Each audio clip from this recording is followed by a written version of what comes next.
tous, bonjour à tous. C'est pour moi un immense honneur, une immense joie de pouvoir être encore avec vous aujourd'hui. Et la vie nous réserve bien souvent des surprises. Et aujourd'hui, alors que nous sommes dans l'année 2023, nous croyons que le Seigneur va faire des choses extraordinaires, grandes et puissantes. Ça fait bientôt maintenant 1 an que je suis sur Toulon. Je suis arrivé en août 2022 et en septembre 2022, Dieu a permis que je puisse faire une connaissance qui aujourd'hui est un frère, un ami.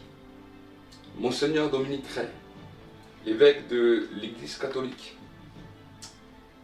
Et tout de suite le courant a passé et depuis nous avons commencé à cheminer ensemble, à vivre des expériences ensemble. C'est un homme converti et qui a la soif des âmes, la passion des âmes. Et ensemble nous partageons cette même passion pour que le royaume de Dieu puisse s'établir. Nous voulons croire que les barrières religieuses qui limitent les hommes en fonction de leur dénomination puissent sauter. Parce que je crois personnellement qu'il y a des croyants nés de nouveau dans tous les courants, qu'ils soient catholiques, protestants, évangéliques, pentecôtistes. Dans tous les différents courants, je crois qu'il y a des croyants nés de nouveau, et je crois aussi que dans tous les courants, il y a des personnes qui sont juste religieuses avec une façade extérieure. Aujourd'hui, c'est un temps où Dieu veut nous amener dans une dimension de compréhension, où la nouvelle naissance doit impacter le monde. Et c'est un point que je partage avec Monseigneur Ray. Et aujourd'hui, à travers cette vidéo, nous voulons vous bénir, le présenter également. Et il va faire également une courte intervention sur le biais de notre chaîne. C'est vraiment un ami. Et nous voulons vraiment le respecter, l'honorer. La Bible nous dit dans le livre de Proverbes 17, l'ami aime en tout temps, et dans le malheur, il se montre un frère. Dans d'autres versions, il nous dit l'ami aime en tout temps, et dans le malheur, il se montre un frère. L'intime aime en tout temps, et il naîtra comme un frère dans la détresse. Et depuis qu'on s'est rencontrés, on a pu ensemble partager divers moments. Et alors que je me suis retrouvé pendant un temps dans cette ville à Toulon, il a été de ceux qui ont ouvert les bras et qui des fois dans les moments où les choses n'allaient pas comme nous on voulait, des fois dans les moments où même on était calomniés, des fois dans les moments où on nous accusait même injustement, il était là comme un frère. Et nous voulons vraiment bénir Dieu pour cette dimension où nous pouvons être là les uns pour les autres.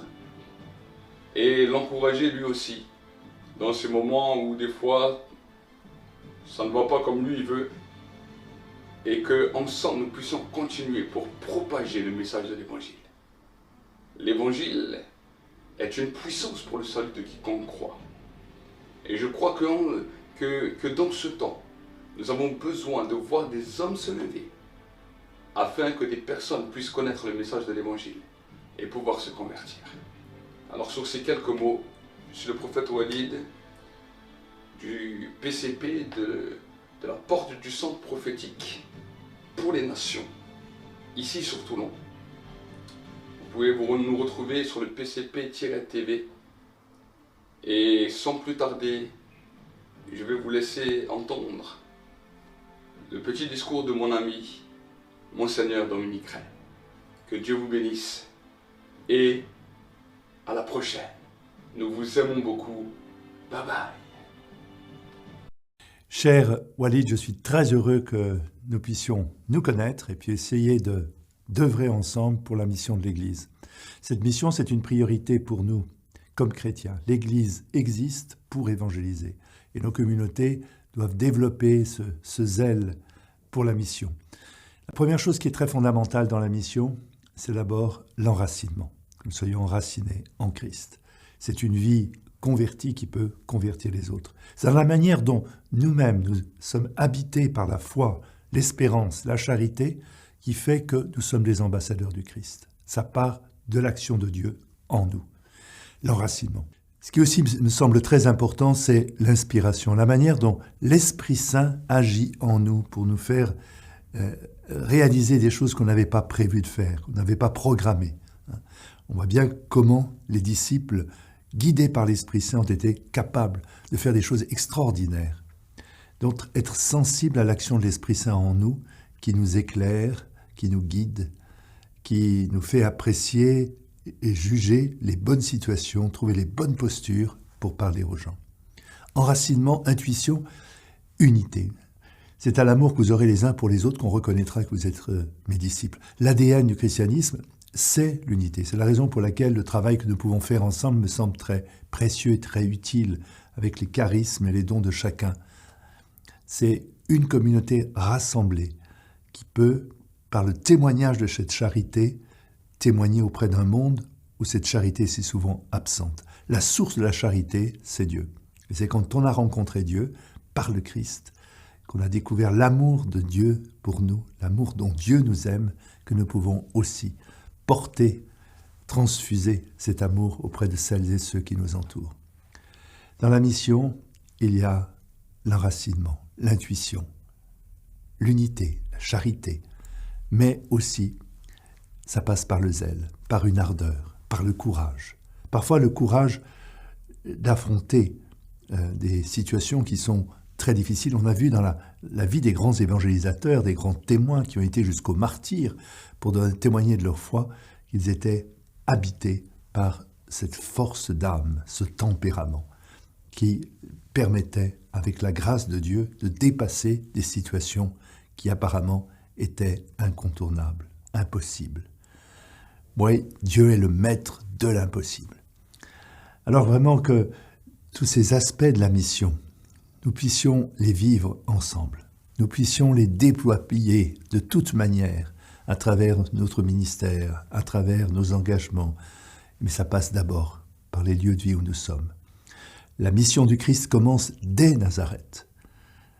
Jésus, par son incarnation, commence la mission. La mission commence par la famille. Et puis, à un certain moment, Jésus fait passer ce témoignage de salut qu'il apporte à travers ses œuvres de guérison, à travers son intercession, à travers ses œuvres de charité, à travers sa parole qui apporte la lumière, la vie, et nous fait entrer dans l'amour du Père. Commencer par nous-mêmes, se déployer ensuite au-delà de nous-mêmes vers celles et ceux que l'on rencontre, vers lesquels Dieu nous poste, en sachant toujours que l'Esprit Saint prépare les cœurs à l'avance. Il dispose en termes d'attente, d'aspiration, de quêtes intérieures, parce que chacun de nous porte un désir de Dieu, même s'il est inavoué, inexprimé. En réalité, l'action de l'Esprit Saint nous précède, nous prépare. Et c'est à nous d'aller vers les personnes, leur témoigner de cette joie d'aimer, de croire. La joie du Christ que le monde ne peut pas connaître s'il n'a pas rencontré Dieu. Merci pour ton engagement et ensemble, avançons sur les routes de la mission.